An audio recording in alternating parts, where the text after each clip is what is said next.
Item ಯಾವುದೇ ಇರಲಿ try ಮಾಡಿ ಆಚಿ ಚಿಕನ್ ಮಸಾಲಾ. ಇನ್ನು ಇರಾನ್ನ ಪರಿಸ್ಥಿತಿ ಈಗ ಯಾವ ಹಂತಕ್ಕೆ ಬಂದಿದೆ ಅಂತಂದ್ರೆ, ಒಂದು ಕಡೆ ಮೇಲಿಂದ ಮೇಲೆ ತಮ್ಮ ಟಾಪ್ ಮೋಸ್ಟ್ ಲೀಡರ್ಗಳನ್ನ ಕಳ್ಕೊತಾ ಇದೆ. ನಿನ್ನೆ ಕೂಡ ಒಬ್ಬ ಮಿನಿಸ್ಟರ್ ಹತ್ಯೆಯಾಗಿದೆ. ಸೊ ಈ ಸಂದರ್ಭದಲ್ಲಿ ಗಾಯಗೊಂಡ ಸಿಂಹದಂತಾಗಿದೆ ಇರಾನ್. ಇಸ್ರೇಲ್ ಅಮೆರಿಕ ಮೇಲಿನ ಕೋಪಕ್ಕೆ ಕತಾರ್ ಮೇಲೆ ದಾಳಿಯಾಗಿದೆ. ಬೃಹತ್ ಗ್ಯಾಸ್ ಘಟಕ ರಾಸ್ ಲಫನ್ ಮೇಲೆ ಮಿಸೈಲ್ ದಾಳಿಯನ್ನ ಮಾಡಿದೆ. ಇರಾನ್ ದಾಳಿಯಿಂದಾಗಿ ಗ್ಯಾಸ್ ಘಟಕ ಸ್ಥಗಿತವಾಗಿದೆ. ಭಾರತ ಸೇರಿದಂತೆ ಹಲವು ದೇಶಗಳಿಗೆ ಇಲ್ಲಿಂದಲೇ ಗ್ಯಾಸ್ ಪೂರೈಕೆ ಆಗ್ತಾ ಇರುತ್ತೆ.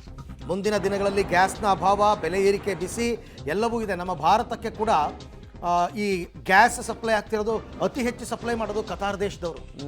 ಆ ಕತಾರ್ ದೇಶದಲ್ಲಿ ಇರ್ತಕ್ಕಂಥ ರಾಸ್ ಲಫನ್ ಮೇಲೆ ಮಿಸೈಲ್ ದಾಳಿ ಆಗಿರೋದ್ರಿಂದ ಸದ್ಯಕ್ಕೆ ಘಟಕವನ್ನು ಕ್ಲೋಸ್ ಮಾಡ್ಕೊಂಡಿದ್ದಾರೆ.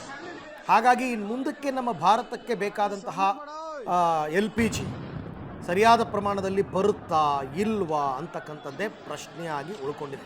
ಈ ಎಲ್ಲ ವಿಚಾರಕ್ಕೆ ಸಂಬಂಧಪಟ್ಟಂತೆ ಮತ್ತಷ್ಟು ಮಾಹಿತಿ ನನ್ನ ಕೊಲೀಗ್ ಶಬೀರ್ ಅವರಿಂದ ಪಡ್ಕೊಳ್ಳೋಣ. ಶಬೀರ್, ಈಗ ಈ ಯುದ್ಧ ಮತ್ತೊಂದು ಮಜಲನ್ನು ಪಡ್ಕೊಂಡಿದೆ.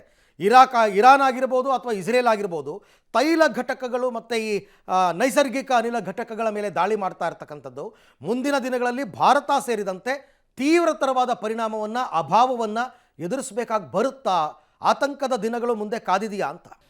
ಅರವಿಂದ್, ನೋಡಿ, ಮಧ್ಯಪ್ರಾಚ್ಯದಲ್ಲಿ ಸಂಘರ್ಷ ಶುರುವಾದಾಗ ಯಾವುದು ಆಗಬಾರದು ಅಂತ ಇಡೀ ಜಗತ್ತು ಬಯಸಿತ್ತೋ ಈಗ ಅದು ಆಗ್ತಾ ಇರುವಂಥದ್ದನ್ನು ನಾವು ಕಣ್ಣಾರೆ ಕಾಣಿಸ್ತಾ ಇದ್ದೀವಿ. ಮಧ್ಯಪ್ರಾಚ್ಯದಲ್ಲಿ ದಿನದಿಂದ ದಿನಕ್ಕೆ ಸಂಘರ್ಷ ದೊಡ್ಡದಾಗಿ ಏರ್ಪಟ್ಟಂಥ ಸಂದರ್ಭದಲ್ಲಿ ತೈಲ ನಿಕ್ಷೇಪಗಳು, ಅನಿಲ ನಿಕ್ಷೇಪಗಳು, ಪರಮಾಣು ಕೇಂದ್ರಗಳನ್ನು ಗುರಿಯಾಗಿಸ್ಕೊಂಡು ದಾಳಿ ಮಾಡುವಂತಹ ಬೆದರಿಕೆಗಳು ಬಂದಿದ್ವು.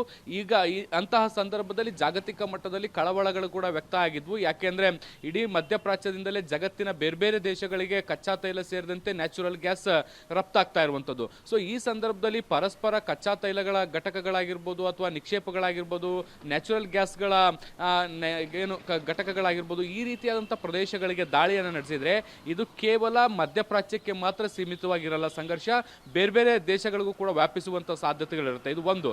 ಜೊತೆಗೆ ಇಡೀ ಜಾಗತಿಕ ಮಟ್ಟದ ಆರ್ಥಿಕತೆಯ ಬುಡಮೇಲೆ ಆಗುವಂಥ ಸಾಧ್ಯತೆಗಳನ್ನು ಕೂಡ ನಾವು ನಿರೀಕ್ಷೆ ಮಾಡಬಹುದು. ಸೊ ಹಾಗಾಗಿ ಬಹುತೇಕ ದೇಶಗಳು ಬೇರೆ ಯಾವುದೇ ರೀತಿಯಾದಂಥ ಸಂಘರ್ಷ ಆದರೂ ಕೂಡ ಈ ಸಂಘರ್ಷ ಕಚ್ಚಾ ತೈಲದ ಘಟಕ ಮತ್ತು ನ್ಯಾಚುರಲ್ ಗ್ಯಾಸ್ವರೆಗೂ ಕೂಡ ಬರದೇ ಇರಲಿ ಅನ್ನುವಂತಹ ನಿಟ್ಟಿನಲ್ಲಿ ಬಯಸಿದ್ವು. ಆದರೆ ಈಗ ಒಂದು ಹಂತ ಮುಂದುವಗಿರುವಂಥದ್ದು, ಈಗ ಇರಾನ್ ಕತಾರ್ನಲ್ಲಿರುವಂತಹ ನೈಸರ್ಗಿಕ ಗ್ಯಾಸ್ ನಿಕ್ಷೇಪದ ಮೇಲೆ ದಾಳಿಯನ್ನು ಮಾಡುವಂಥ ಕೆಲಸವನ್ನು ಮಾಡಿದೆ.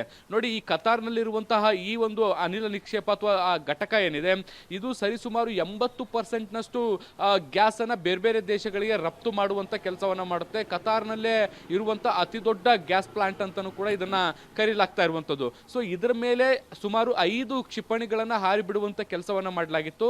ಅದರಲ್ಲಿ 4 ಡೆಸ್ಟ್ರಾಯ್ ಮಾಡುವಂಥ ಕೆಲಸವನ್ನು ಇರಾನ್ ಮಾಡಿದೆ, ಇದು ಕತಾರ್ ಮಾಡಿರುವಂಥದ್ದು. ಒಂದು ಮಾತ್ರ ಅದು ದಾಳಿ ಆಗಿದೆ ಅನ್ನುವಂಥ ಮಾಹಿತಿಗಳು ಕೂಡ ಬರ್ತಾ ಇರುವಂಥದ್ದು. ಸೊ ಹೀಗಾಗಿ ಅದರಿಂದ ಆದಂಥ ಅನಾಹುತಗಳೇನು ಅನ್ನುವಂಥದ್ರ ಬಗ್ಗೆ ಇನ್ನೂ ಕೂಡ ಸ್ಪಷ್ಟತೆಗಳಿಲ್ಲ. ಅದಕ್ಕೆ ಸಂಬಂಧಪಟ್ಟಂತೆ ಕತಾರ್ ಇನ್ನೂ ಮಾಹಿತಿಯನ್ನು ಕೊಡಬೇಕಾಗಿದೆ. ಆದರೆ ಈ ರೀತಿಯಾದಂತಹ ದಾಳಿಗಳು ಭವಿಷ್ಯದಲ್ಲಿ ಭಾರತವೂ ಸೇರಿದಂತೆ ಜಾಗತಿಕ ಮಟ್ಟದಲ್ಲಿ ದೊಡ್ಡ ನಷ್ಟವನ್ನು ಉಂಟು ಮಾಡುವಂಥದ್ದು ಬಹಳ ಸ್ಪಷ್ಟ. ಈಗ ಇದಕ್ಕೆ ಇಸ್ರೇಲ್ ಅಥವಾ ಅಮೆರಿಕ ಯಾವ ರೀತಿಯಾದಂಥ ಪ್ರತಿಕ್ರಿಯೆ ಕೊಡುತ್ತೆ ಗೊತ್ತಿಲ್ಲ. ಈಗ ಲಾಸ್ಟ್ ಟೈಮ್ ನಾವು ಕಳೆದ ಬಾರಿ ನೋಡಿದ್ವಿ, ಇರಾನ್ನ ಕಚ್ಚಾ ತೈಲದ ಪ್ರಮುಖ ಘಟಕ ಆಗಿದ್ದಂತಹ ಒಂದು ದ್ವೀಪದ ಮೇಲೂ ಕೂಡ ದಾಳಿಯನ್ನು ನಡೆಸುವಂತ ಕೆಲಸವನ್ನ ಮಾಡಿತ್ತು. ಅದು ಈಗ ಮತ್ತೊಮ್ಮೆ ಏನಾದ್ರು ಅಂತದ್ದೇ ದಾಳಿಯನ್ನ ಅಲ್ಲಿ ಮಾಡುವಂತ ಕೆಲಸ ಏನಾದ್ರು ಮಾಡಿದ್ರೆ, ಇದೇ ರೀತಿಯಾದಂತಹ ದಾಳಿಗಳು ಮುಂದುವರೆದ್ರೆ ಜಾಗತಿಕವಾಗಿ ದೊಡ್ಡ ಹೊಡೆತ ಬೀಳುವಂತದ್ರಲ್ಲಿ ಯಾವುದೇ ಅನುಮಾನಗಳಿಲ್ಲ.